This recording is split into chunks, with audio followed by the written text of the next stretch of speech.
Net Wealth Investments Limited is licensed to provide general advice. Our podcasts are not tailored to any one financial situation and may contain views of our presenters which may not align with Net Wealth's. The guests, organisation and Net Wealth have an arrangement for their financial products to be available for investment through the Net Wealth platforms, and Net Wealth may receive fees from the guest. More information about Net Wealth can be found on our website, including our financial services guide and disclosure documents. Please seek professional advice before acting. Welcome to the Net Wealth Portfolio Construction Podcast, brought to you by the Net Wealth Investment Research Team. In this podcast series, we pick the brains of key wealth management professionals to uncover opportunities and challenges for investors on a diverse range of topics. We hope you enjoy their unique perspectives. Welcome to the Net Wealth Investment Podcast series. My name is Paul O'Connor and I'm the Head of Investment Management and Research.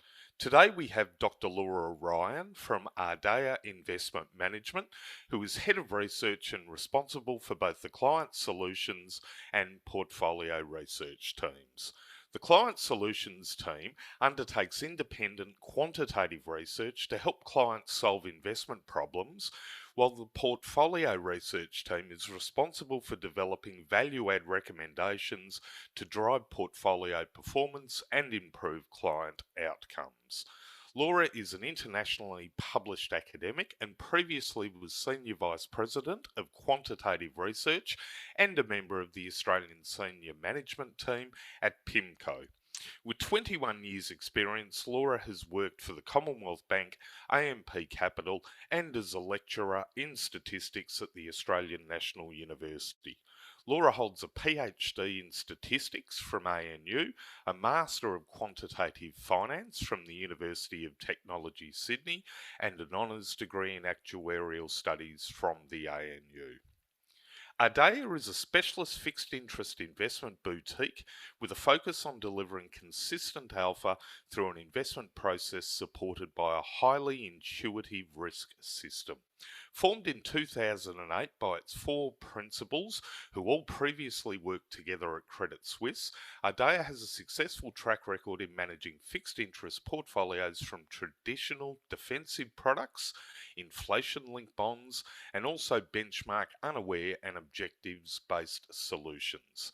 Ardea are based in Sydney and is majority owned by employees and managed over $13.4 billion in assets as at August last year across a suite of active investment strategies.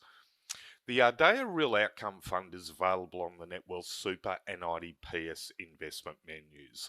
The fund is an absolute return strategy that seeks to deliver consistent defensive returns by exploiting pricing anomalies between like securities across fixed income markets. This is commonly referred to as relative value investment strategies, and the fund has the potential to provide stable and uncorrelated returns irrespective of the direction of the market, such as rising or falling interest rates, or the environment, such as a deteriorating or improving credit conditions. Today's podcast will focus on fixed interest and specifically whether duration strategies can still provide diversification in portfolios in the ultra-low interest rate environment we now live in. Duration is an approximate measure of a bond's price sensitivity to changes in interest rates.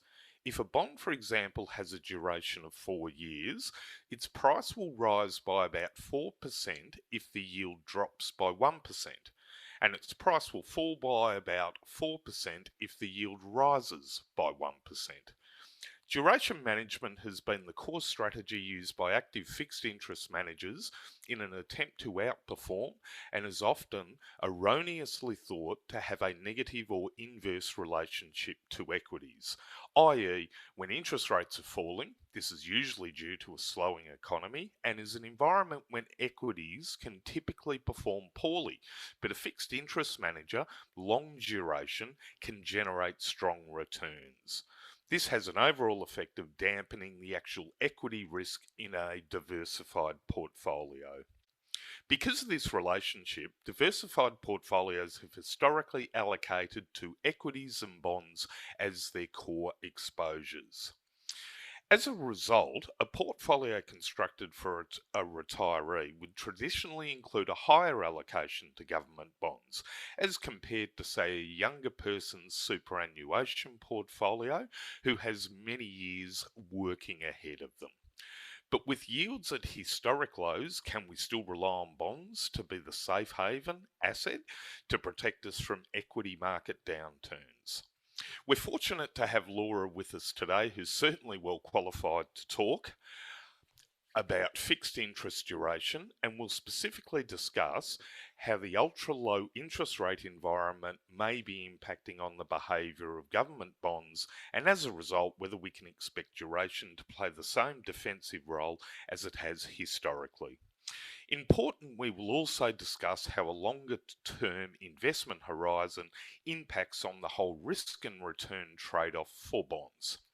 So, to start with, Laura, how are you and the Ardea team coping with adjusting to the impact of COVID on the workplace? And assume you've spent a fair bit of time working from home in over the last few months. Yes, definitely, Paul. Actually, we were quite lucky. We had a pretty strong kind of work from home ethic. Our CEO works, I guess, 90% of the time from home. So he's a big fan of making sure that we can all do that as well. So when it came time for us to work from home permanently, it was pretty seamless. So you're all well accustomed to using Microsoft Teams and the other forms of software that we're now experts in, that we may not have used that much probably 6 months ago. Traditional fixed interest strategies have generated strong returns in recent years as longer term bond yields have fallen due to a weakening economic outlook. For example, in the last 5 years, the Australian 10-year bond rate has fallen from around 3% to 0.83%, and simply passively, this would have generated over a 20% capital return in addition to the yield that the bonds are paying.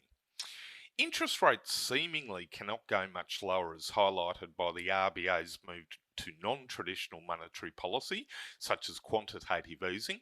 So, Laura, can duration still add value on a forward-looking basis? Yeah, it really depends what you mean by value. So if you mean will they be shooting the lights out with respect to their returns, then probably not, because you've really hit the nail on the head there. We're at historic lows, 120-year lows actually, and over the short to medium term for bonds to really provide some solid returns, we need interest rates to go into negative territory, and most central banks are really reluctant to do that. So that's the return part of the value equation. But the other part is diversification, and that's a little bit of a different story, which I think we're going to get to in the next few questions. Yes. So well, can you explain how duration provides diversification in a portfolio? Yeah, so there's two ways. The first is if they are negatively correlated with equities. And then the other way is if they exhibit volatility that's lower than equities. And both of those things can be important and are important, but there's one that's actually much more important than the other, and I think it'll probably shock some of the listeners. So one of the investing rules of thumb is that duration is consistently negative correlated to equities. Is this correct? No, and I think this is one of the biggest myths in our industry. So the correlation between bonds and equities, or duration and equities, is actually time varying. So it can be very strongly negative, but it can actually be really strongly positive as well. So that means that relying on the correlation to be negative with respect to portfolio construction and diversifying your portfolio, it's not constant, so you can't really rely on that. Yeah, it's an interesting issue you raise there, because a lot of people building diversified portfolios, I guess the starting point is how much do we put into equities and how much do we put into bonds? Because of that view that they're negatively correlated to equities. So it's an interesting, very interesting issue you raise there, Laura. You mentioned one of the benefits of duration is that it exhibits lower volatility than equities, which brings diversification benefits to the portfolio.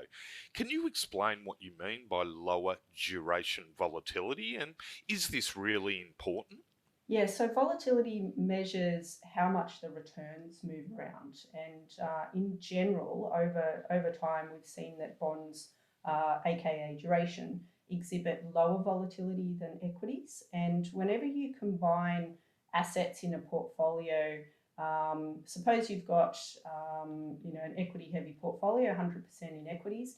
And then you combine that with maybe, say, 20% of bonds, so you reduce your equity holding down to 80%.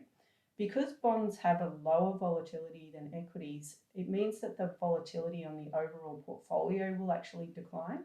So in general, if you're combining assets that have different volatility profiles, that means that you'll get diversification. And I guess in the end, what that means to the end investor is that it smooths the overall return out of the diversified portfolio. So it's an interesting point you Exactly. raised there, Laura.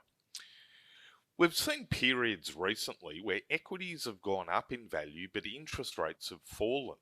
So even if the lower correlation assumptions do not hold, is there a benefit to be had by including duration in a portfolio as long as its volatility is lower than equities? Yes, absolutely. And this brings us back to, the first question about the negative correlation assumption between bonds and equities, or duration in equities. So long as bonds exhibit volatility which is lower than equities, regardless of their correlation with equities, they will still provide diversification. And as you've mentioned, that means that you're getting a smoother return profile on your portfolio. And I think that's a really, really big kind of busting of that myth in terms of the negative correlation assumption. So long as you think that bonds are going to be displaying lower volatility than equities, then they should be providing diversification. And I guess we've seen that over the last 3 or 4 years, where, as I mentioned earlier, the Australian 10-year bond yield has come down significantly, but we've seen equity markets continue to go up. So I think it's an important point to make there that at times you can get strong returns out of both equities and bonds in a portfolio. So is it true that the longer an investor's time frame, the greater the argument or case for duration or bond allocations in a portfolio? Yeah, so this is this is a bit technical, so hopefully I do a good job of explaining it. So over the short to medium term, the way that you earn returns on bonds is you need the yields to drop so that the price can appreciate in value. So there's an inverse relationship between yields and prices on bonds. But over the longer term, the way that you make money out of bonds is through higher yields and higher coupons.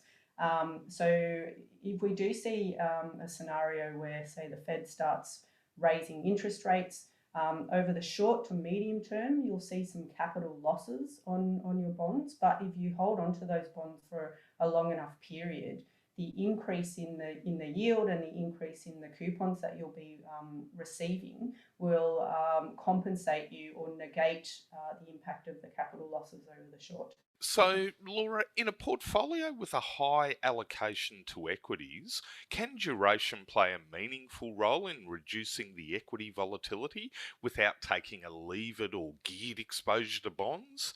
And is the current duration of the fixed interest benchmark going to be enough to dampen volatility in a high equity volatility portfolio? And if not, why do we even bother with duration? Yeah, look, duration and bond exposures will exhibit lower drawdowns and lower volatility than equities. And even if you add a small amount, say 10% to your equity-heavy portfolio, that will materially decrease the total portfolio volatility. The issue that we have is that as yields decline, the compensation that you get for that diversification benefit declines as well. And there's another interesting kind of mechanical result as well. When interest rates decline, that means that the duration on indices will increase, and when duration increases, that means that the sensitivity and the volatility on those indices also increase. So in a nutshell, we have the case where, yes, bonds should be providing diversification because they do exhibit lower volatility than equities. However, we're going to be seeing lower expected returns and maybe even negative expected returns, and we're probably going to see increased volatility as well. Can you explain perhaps for the listener what you mean there by as yields come down, the benchmark duration increases? Can you explain how this actually works? Sure. So as yields decline, the duration on a bond will increase, and duration, as you mentioned, is a measure of interest rate risk or the sensitivity to interest rate changes. And the way that we measure a market and the risk and return metrics on a market is usually via an index. So I think a lot of your listeners are probably aware of, say, the S&P 500 or the ASX 300. And so if you're in the bond market, you would look at indices like the Barclays Global Aggregate Treasury or the Barclays Global Aggregate Corporate Bond. And we would look at what the duration is on those indices and also what the yield is and the return on those indices. And over time, what we've seen is the duration on most of the bond indices has been steadily increasing.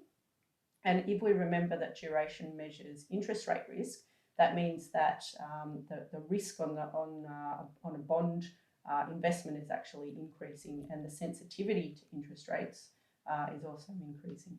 Before we bring you the second part of this chat, a little bit about who we are. Netwealth is an ASX-listed company established to help Australians take control of their financial futures. With a wide range of super and investment accounts, a huge variety of investment options and market-leading online tools, we can help you manage your wealth your way. Partner with us to see wealth differently and discover a brighter future. Visit the Netwealth website to learn more and get the PDS, which you should read before making a decision. Products issued by Netwealth Investments Limited. So is that simplistically a function that the lower the interest rate, the more a bond issuer will try and issue a longer duration bond? Yeah, I think there's also a little bit of a demand play there as well. So in a low interest rate environment, investors are really seeking out more yield, and the way that they do that is to go further out the maturity profile. So they may have invested in 5-year bonds previously, but to get just a little bit more yield, they might then go out to 10 years as well. But yes, you're certainly right. We are in a super low interest rate environment, so a lot of borrowers are really trying to take advantage of that, and so they're issuing really, really long-term bonds. So we actually invested in a 100-year bond not that long ago, and that was who was the issuer of that bond, Laura? Oh, that's a German bond. Yes, I think we also saw the Australian bonds, 30-year bonds were issued and sold in recent times. And historically, I don't think there's been a lot of bond issuance beyond the 10-year bonds in Australia, unlike some other markets like the US. So, yeah, it's interesting, that point around the duration, the overall duration of all bonds on issuance included in a benchmark increases as yields drop. So, could you see a situation where duration volatility could ever be higher than equities? Not really. So we did see a huge spike over the March crisis in yields, but even then, they really didn't exhibit the kind of volatility that you see in the equity market. So maybe over the short term, if we saw some really bizarre events happen in the bond markets, but over the longer term, they're constrained by their term to maturity as well. So as a bond moves closer to its term to maturity, its price converges to 100 anyway. So yeah, historically we've definitely not seen the kind of volatility that equities have exhibited, and I don't expect them to exhibit it. No, well, considering we've seen volatility of equities sort of hit 50% or up to 50% losses in under a 12-month period. I think you're right. We will never see those types of extreme movements in bond valuations over over a short-term period. In stress-significant market drawdown environments, does duration provide defensiveness? Definitely. And drawdowns are an interesting word to use. So that measures what the peak to trough change in value is for an asset class. And generally, bonds exhibit much lower drawdowns than equities. So, just on that alone, then, bonds will definitely provide diversification benefits going forward. We've seen a huge growth in the number of fixed interest strategies that invest purely in credit, of varying quality due to the higher yields on offers. So do you believe this is a valid strategy until bond yields start to normalise?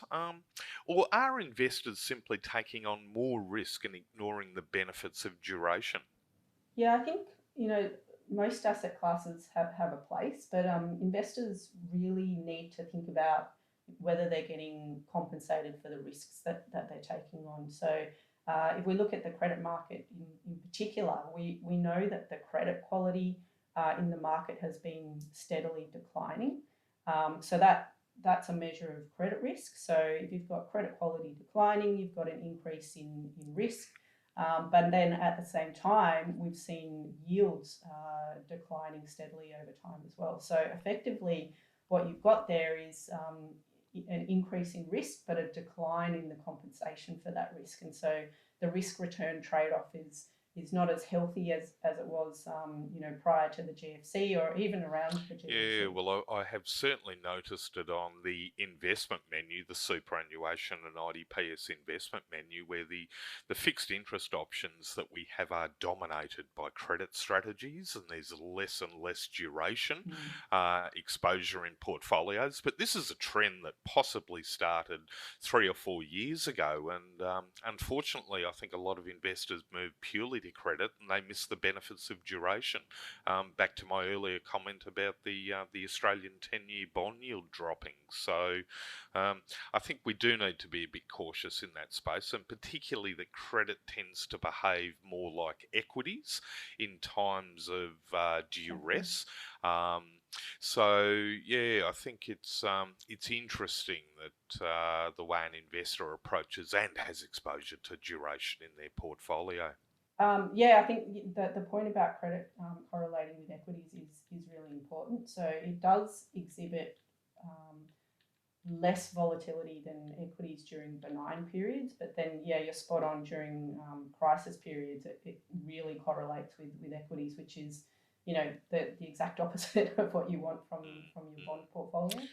So now maybe moving towards your crystal ball, there's been increasing debate amongst economists that the RBA will again lower the cash rate in coming months. So what is Ardea's view? So Paul, I'm going to give you the politician's answer, where I answer without giving you an answer. So for us, the level and direction of interest rates is not really that important. So our strategy revolves around identifying mispricing between securities that are really closely related to each other, but they're priced in a different way. And that means that, excuse me, but that means that those strategies aren't correlated with the direction of interest rate markets. So for us, if the RBA raised interest rates or they lowered interest rates, it's not really going to make any difference to how we implement our strategy. So we definitely do pay attention to it, because volatility in markets is an opportunity for us to capitalise on. So, but it really doesn't matter whether those rates are going up or whether they're going down. It still creates the kind of volatility that we can capitalise on. Yeah, and it's sort of, in my mind, I guess, too, the lower the RBA cash rate, the less impact that interest rate cuts seem to have on an economy. I question whether there's any value really to be had by dropping rates below 0.25%, and moving towards that dreaded zero or even a negative cash rate that I doubt we're going to see anyway in Australia. But time will tell. Inflation-linked bonds are fixed interest securities whose principal value is periodically adjusted according to the rate of inflation. So these bonds decline in value when interest rates rise and vice versa. What's your view on inflation, and do you think inflation-linked bonds have a role to play in clients' portfolios? Yeah, I think linkers are a very underappreciated asset class. So if you think about what a retirement liability looks like, it looks like you paying out, a stream of cash flows over time, and those cash flows increase with CPI. So that's your liability profile. And then if you think about what an inflation-linked bond looks like, it looks exactly like your retirement liability. So it pays out coupons, and those coupons are indexed to inflation. So that means that they increase over time as inflation increases as well. And we, in our Ardea Real Outcome Fund, so it's our flagship fund, we have a structural exposure to inflation. And that's because a lot of our clients have a retirement liability that they need to fund, and we want to make sure that there's no unexpected reductions in purchasing power for our clients. In terms of expectations for that market, so we don't try to time the exposure to that market. We just keep that exposure on as a structural, consistent exposure. But we do think that most of the upside has already been priced in. So if there are any unexpected inflation movements to the upside, then inflation-linked bonds will definitely outperform. What's really interesting is that during the peak of the crisis over March, we saw inflation expectations actually move into negative territory, and that was over 5 years, 10 years, and even out to 30 years. And then once we had the government embark on its fiscal stimulus program, and we had the AOFM coming out and issuing all of those bonds, we saw that maybe the market thought that maybe inflation had more to the upside than the downside, and then so those inflation expectations really rebounded and then moved back into positive territory again, and then we saw the inflation-linked bond market then start to outperform the nominal bond market. Yeah, I think the point you made earlier is very prevalent to certainly to a lot of the clients on the NetWealth platform, and that is that the aim is to maintain purchasing power, particularly for retirees, and the biggest risk would be inflation. To impact on that. So to have an exposure to inflation-linked bonds, I think intrinsically just makes rational sense in my mind in a portfolio. So no, I'd certainly agree with your views and why that Ardea structurally has an exposure to inflation-linked bonds or linkers in your portfolios you offer clients. Finally, should investors consider an active or passive fixed interest solution in their portfolios, given that many active fixed interest strategies have underperformed the benchmark, being the Bloomberg Ausbond Composite Index? And I'll probably add there that again that I think one of the issues there being that a lot of these fixed interest strategies, as I've mentioned earlier, are very heavily credit focused with very little duration exposure. So, but what's your view on the whole active versus passive debate in your space? So we're an active manager, so I'd probably give active managers the thumbs up to not surprising, to some extent. But but there is definitely kind of some slicing and dicing that you should do. So you've mentioned the credit exposure, and I think that's definitely something investors should think about. But in general, there is also quite a bit of research to support the fact that active bond managers can beat the index, and that's because the bond market is a bit more inefficient than the equity market. So I think some examples are we've got really big institutions that are legislated to invest in certain parts of the government bond market in particular, So insurance companies are required to invest in government bonds for regulatory capital purposes. And then we have hedge funds that prefer to invest in securities like interest rate futures. And both of those securities are exposed to the same risks. So in theory, they should be pricing the same.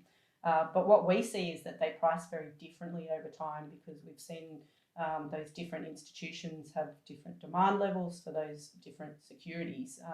So there's always going to be these kind of demand and supply imbalances in the government bond market.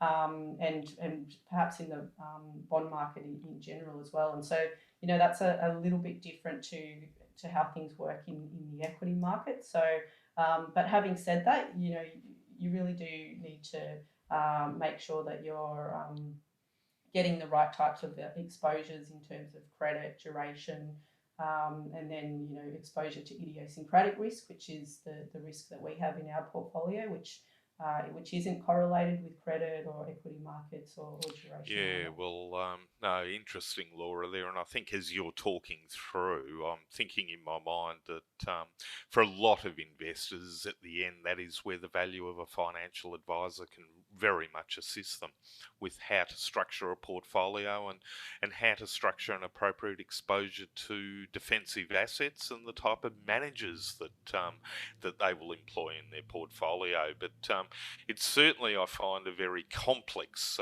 market, the fixed interest market, compared to the equity market.